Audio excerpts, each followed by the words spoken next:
Hello everyone. Today my point of explanation of the two questions from trigonometry. आज का जो question है वो ट्रिग्नोमेट्री के प्रूव और एंगल पे होने वाला है। जो पहला क्वेश्चन है उसमें आप देख पा रहे हैं कि जो लेफ्ट हैंड साइड है उससे मुझे राइट हैंड साइड को प्रूव करना है, जो कि है sign A plus cos A, sign A minus cos A plus sign A minus cos A upon sine A plus cos A. ये हमारे पास दिया हुआ है, हमें ये प्रूव करना है। तो हम क्या करेंगे, हम देख पा रहे हैं कि यहाँ पे ऊपर इस जगह पर और इस जगह पे सेम है, यहाँ पे सेम है। तो मैं डायरेक्टली इसका एलसीएम ले लूंगा।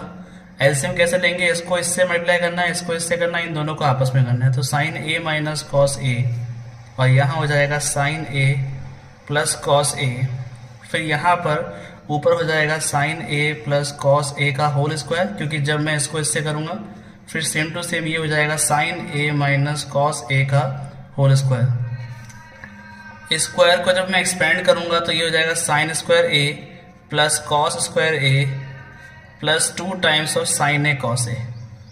सिमिलरली जब मैं इसको एक्सपेंड करूंगा sine square A cos square A minus 2 sign A cos A, और नीचे जब मैं यहाँ मल्टीप्लाई करूंगा जो कि a माइनस बी और a प्लस बी है, तो ये हो जाएगा sign square a minus cos square a। अब आपको पता है कि ये प्लस में है और ये माइनस में है, तो मैं इसे काट दूंगा। Sine square a plus cos square a equal to 1, फिर cos square a plus sine square a equal to 1, तो ये 1 प्लस 1 हो जाएगा। नीचे यहाँ पे जो साइन है उसको मैं कॉस की फॉर्म में लिख दूंगा।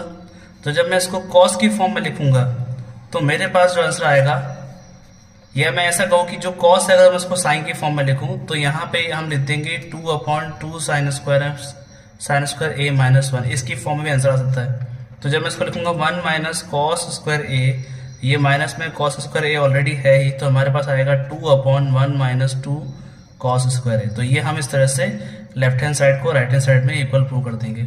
सेकेंड जो क्वेश्चन है उसमें आप देख पा रहे हैं कि जो साइन ए प्लस बी है वो किसके बराबर है, √3/2। और आपको पता है कि साइन में ये कब आता है, साइन में ये आता है 60 पे। अगले वाले में साइन a माइनस बी जो है वो 1/2 के बराबर है, और 1/2 कब आता है, साइन 30 पे आता है। तो यहाँ साइन साइन कट जाएगा, यहाँ साइन साइन कट जाएगा, तो a plus B equal to हमारे पास 60 आ गया, और यहाँ पर a minus B equal to 30 आ गया। जब मैं दोनों को ऐड करूंगा माइनस से माइनस कट जाएगा b, ये हो जाएगा 2a इक्वल टू 90। तो यहाँ पे जो मेरे पास a है वो कितना आएगा, 45। और जब a आ गया है तो मुझे पता है कि a plus B equal to 60 था, तो हमारे को क्या निकालना है, b निकालना है। तो b इक्वल टू हो जाएगा आपका 60 माइनस a, जो a है वो कितना है, 45 है, तो हमारे पास वैल्यू कितनी आएगी, 15, यानी b का